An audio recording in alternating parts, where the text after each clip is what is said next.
পৃথিবীতে যত ট্রফি আছে সব ট্রফির জন্য আর্সেনাল কম্পিটিশন দেবে, বাট আর্সেনাল কোনো ট্রফি জিতবে না। আপনি যে টিমই হন না কেন, তাতে আর্সেনালের কিছু যায় আসে না। আর্সেনালের বিপক্ষে যদি আপনি ম্যাচ জিততে হয়, অবশ্যই অবশ্যই আপনাকে 50-50 গেম খেলতে হবে। আর আজকেও তার ব্যতিক্রম হয়নি। আর্সেনাল আর পিএসজি ম্যাচটা প্রায় 50-50 হয়েছে। What a match, just outstanding. ম্যাচের আগে প্রেস কনফারেন্সে ডিক্লেয়ার রাইস বলেছিলেন যে আমরা রিয়াল মাদ্রিদকে বিট করে এসেছি, উই ক্যান বিট এনিওয়ান।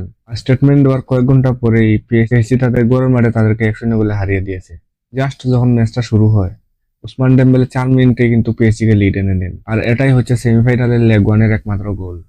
এরপরে আর পিএসজি কোনো গোল দিতে পারেনি, আর আর্সেনাল তার কোনো জবাব দিতে পারেনি। ম্যাচটা কিন্তু ওয়ান হ্যান্ডেড সেভ দিয়েছেন ডোনারুমা।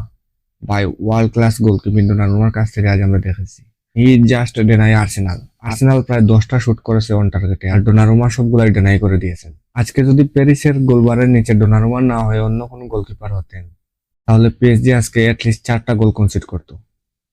বাট ডোনারুমা তো ডোনারুমাই। তিনি সেমিফাইনালের লেগ ওয়ানটা লুই এনরিকে গিফট করেছেন। ম্যাচ যখন পিএসজি স্টার্ট করে তখন কিন্তু তারা অনেক স্টেবল একটা টিম ছিল, তারা পজিশনিং ফুটবল খেলছিল। বাট যখন তারা একটা স্কোর করে তখন কিন্তু আর্সেনাল ক্ষুধার্ত হয়ে পড়ে, আর আর্সেনাল তাদের উপর রীতিমতো ঝাঁপিয়ে পড়ে, যার কারণে তারা কিন্তু আর পজিশনিং ফুটবল খেলতে পারেনি। তারা অনেক চেষ্টা করছিল, বাট তাদের মিডফিল্ডটা কোনোভাবে এক্সিকিউট করছিল না, কোনো কিছু ওয়ার্ক করছিল না। আর্সেনালের প্রায় 11টা প্লেয়ার পাগলের মতো খেলছিলেন। ইভেন তাদের গোলকিপার বল যখন অ্যাটাকে যাচ্ছে, ডেভিড রায় মিডফিল্ডে উঠে এসে খেলছে।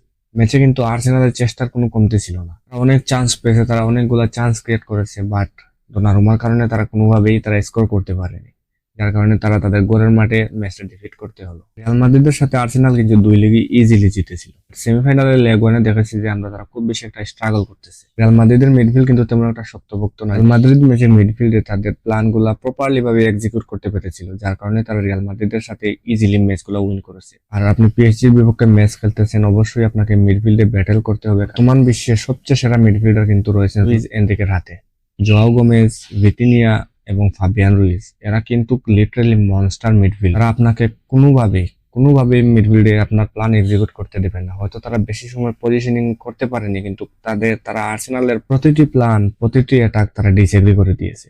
আর ম্যাচের ভেতরে যদি আসলে ট্যালেন্ট নিয়ে কোনো কথা বলি, দাসরি ডৌয়ে জাস্ট আউটস্ট্যান্ডিং প্লেয়ার। যার মাঠের ভিতরে যে তিনি আর্সেনালের ডিফেন্ডারের সামনে এভাবে স্কিল দেখাচ্ছিলেন, তিনি এভাবে ড্রিবল উইন করছিলেন, একসাথে 3-4 জনকে পাশ কাটিয়ে চলে যাচ্ছেন, জাস্ট আউটস্ট্যান্ডিং। একজন ছেলে ফ্রান্সে জন্ম নিয়েছেন, কিন্তু তিনি পুরোটাই নেইমারের প্রোফাইল নিয়ে ঘুরাচ্ছেন। আমি যখন তার খেলা দেখছিলাম, আমি টোটাল হিপনোটাইজ হয়ে গেছিলাম। আমার চোখের সামনে নেইমার খেলছে নাকি ডগো খেলছে, আমি কনফিউশনের মাঝে ছিলাম।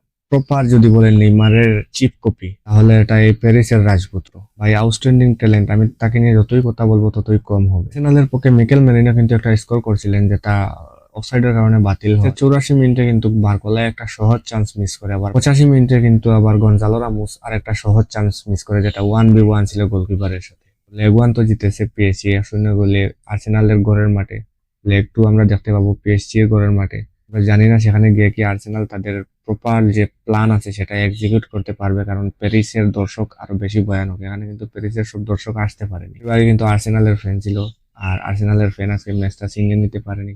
বাট প্যারিসে কিন্তু ম্যাচটা অত বেশি সহজ হবে না। 1-0 গোলের ডিফারেন্স সেটা হয়তো পূরণ করা যেতে পারে, তবে তবে আমার মনে হচ্ছে না যে আসলে ম্যাচটা আর্সেনাল জিততে পারবে। আর আমার মনে হয় আর্সেনালের যাত্রা সেমিফাইনাল পর্যন্তই ছিল, তারা এই পর্যন্ত এসেছে, তারা ট্রফির জন্য দারুণ একটা কম্পিটিশন দিয়েছে। আমরা এটা তো 100% শিওর যে একটু পরে দেখতে পারবো যে আর্সেনাল টাটা গুড বাই।